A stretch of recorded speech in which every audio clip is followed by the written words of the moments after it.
2019, c'est le début des séries comme The Boys ou Demon Slayer, qui seront des séries qui auront rencontré des immenses succès. 2019, c'est aussi la 3e saison de l'Attaque des Titans, et aussi le début de Sex Education. Et parmi toutes ces séries, il y a une série qui est un peu sortie du lot, c'est Love, Death and Robots.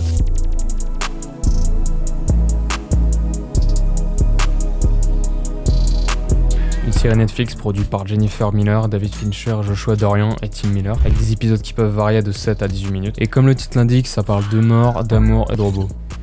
2019, c'est l'année où vraiment Netflix a commencé à faire de bonnes séries, moi je trouve surtout. Cette série, elle est incroyable. Alors pour commencer, chaque épisode est animé par une équipe différente, c'est-à-dire que le style d'animation, même des fois il n'y a pas d'animation, il varie. Tu peux avoir de la 3D, de la 2D, plusieurs styles, genre ça peut être cartoonesque, ça peut être absolument plein de styles différents, et ça rend vraiment la série hyper intéressante. Il n'y a pas de continuité, c'est juste des épisodes différents à chaque fois et avec une différente animation. La série aura un total de 3 saisons, et une saison 4 en préparation actuellement. Quand Netflix a annoncé la série, ils avaient teasé ça avec une bande-annonce très très particulière. Moi j'avais vu ça à l'époque, je me suis dit putain, ça m'avait stressé vraiment. La bande-annonce, je vais montrer quelques images mais...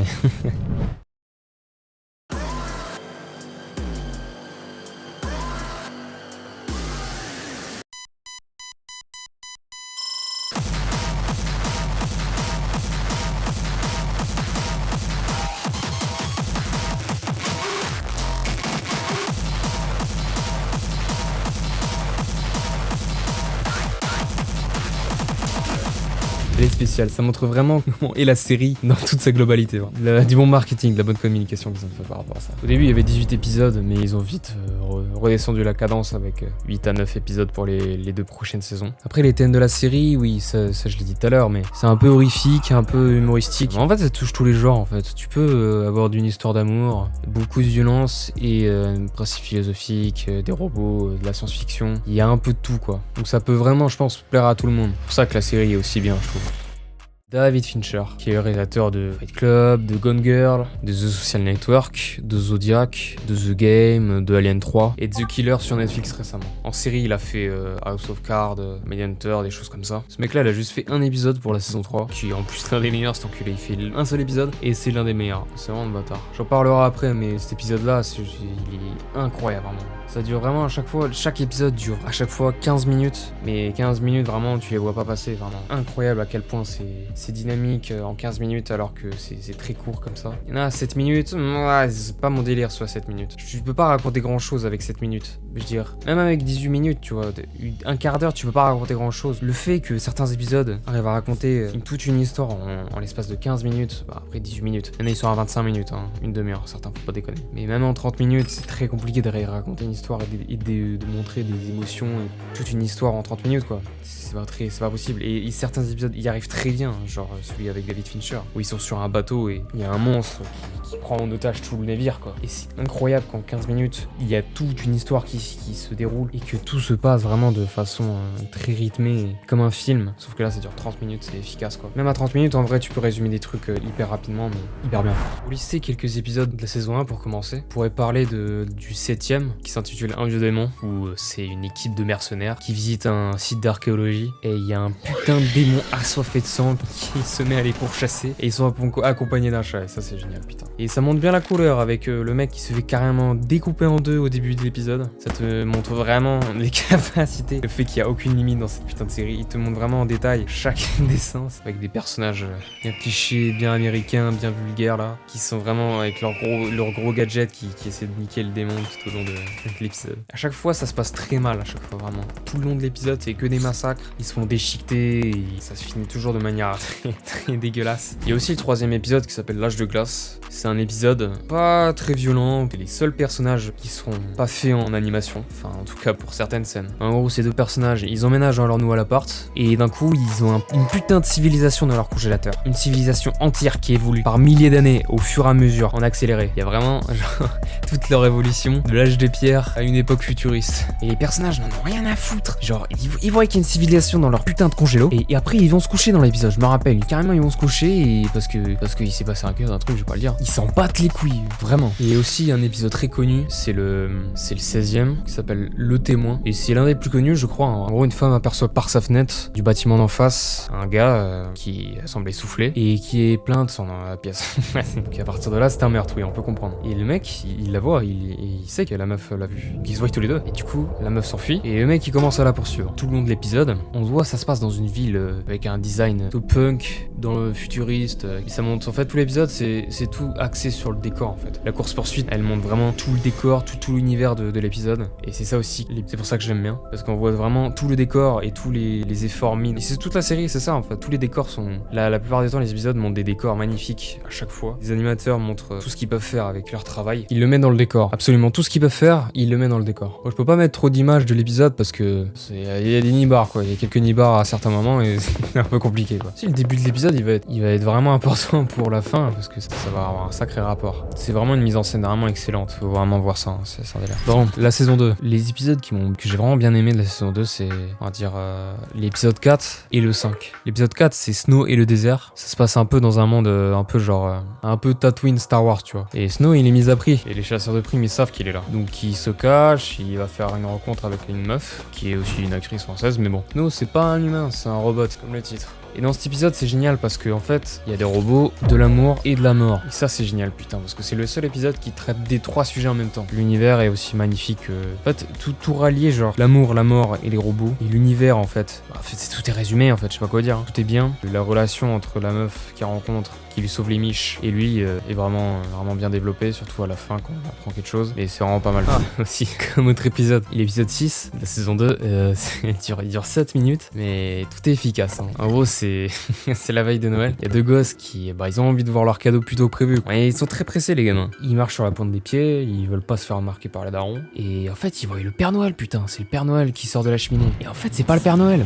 Pas du tout le Père Noël. C'est un giga monstre. Et le giga monstre, il est pas très rassurant, le giga monstre. C'est pas le Père Noël. On pensait que c'était le Père Noël, c'est pas le Père Noël. Et du coup, le Père Noël, il se rapproche.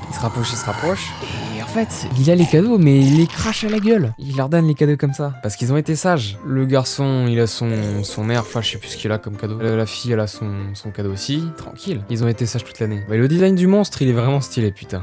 Il est terrifiant. Vraiment, ils se font chier, hein. Pour 7 minutes, ils te font des designs terrifiants comme ça. C'est génial parce que l'animation a encore changé, hein. 7 minutes, t'auras que cette animation-là, t'en auras pas une autre.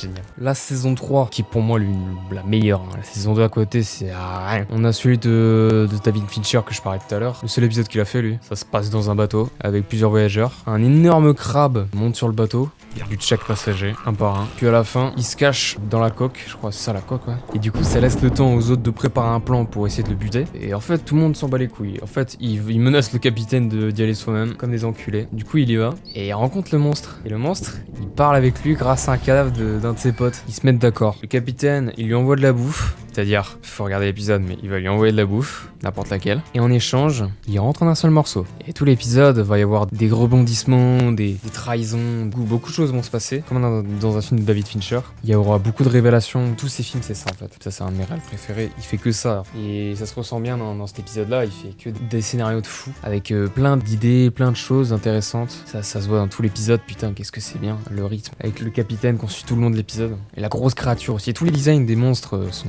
hyper cool, putain. C'est toujours des horreurs à chaque fois, les monstres, c'est un délire. Puis c'est l'un des plus longs de la saison. C'est même l'un des meilleurs de la série complète. Il dure 22 minutes. Franchement, il est impeccable celui-là. J'ai envie de parler de plein d'épisodes, mais je peux pas, il y en a tellement, putain. T'es un Jibaro là. Jibaro, c'est un des meilleurs épisodes aussi. Parce qu'il y a aucun dialogue en fait. Certains épisodes, il y a aucun dialogue et c'est tout autant meilleur. Tout est visuel du coup. Il y a une espèce de sirène chelou qui est remplie de bijoux, parle que en chant. Mais le problème, c'est que ces chants, ils rendent complètement tarés les humains aux alentours qu'on voit sous la flotte là. Du coup, la meuf, quand l'escadron elle arrive, elle crie, elle en fout tout le monde sauf lui qui est sourd. Du coup, il s'en fout. Et elle a jamais été confrontée à un mec sourd. Du coup, elle est baisée. Et lui, il prend peur. Avec son cheval, il s'enfuit, mais il se mange un putain de tronc d'arbre. Ensuite, il se réveille, il gambade et il s'endort. Et quand il dort, la tarée, elle se met à danser, dormir avec lui. Et à son réveil, il voit qu'elle est à côté de lui. Donc, par réflexe, il lui attrape le bras pour la retenir. Mais il se fait mal, putain, parce qu'elle est toute en bijoux.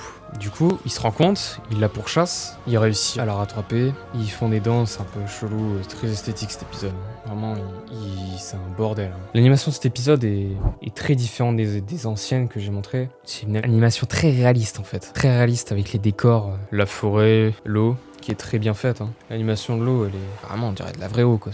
Il est très très beau cet épisode, très très beau. La suite est géniale, mais je vais pas la dire parce que ça serait spoilé encore. Mais à chaque fois, le montage de chaque épisode est hyper bien rythmé, tu vois, c'est très dynamique, avec ces changements de point de vue, avec chaque personnage. La caméra, elle bouge tout le temps, au hasard, comme ça. À chaque fois, c'est un style différent, un réalisateur différent. C'est pour ça qu'on peut pas comparer les épisodes, parce que c'est tout le temps, à chaque fois, c'est chiant de faire une comparaison, un classement, parce que c'est très différent, c'est des styles...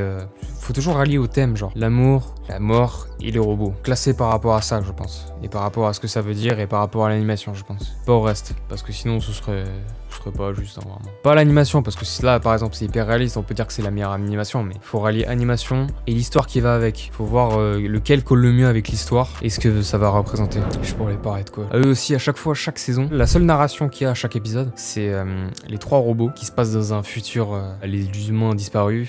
Et maintenant, il y a que des robots qui parlent tout au long de l'épisode, de ce qui s'est passé, de ce qu'ont fait les humains avant de crever. Et c'est à chaque fois les seuls épisodes qui se relient. C'est sur 2 épisodes, c'est pas non plus hyper long, mais c'est les seules narrations et c'est en fait c'est un peu genre la présentation de la série quoi. C'est un peu les mascottes on va dire. Et encore avec un chat putain, il y a toujours des chats là-dedans. Toujours les décors encore une fois. Toujours ils visitent les derniers vestiges de ce qu'ont fait l'humanité. Il y en a que 2 épisodes, ça dure à chaque fois 10 minutes pour cela. Saison 1 et saison 3, il y en a pas eu dans la saison 2.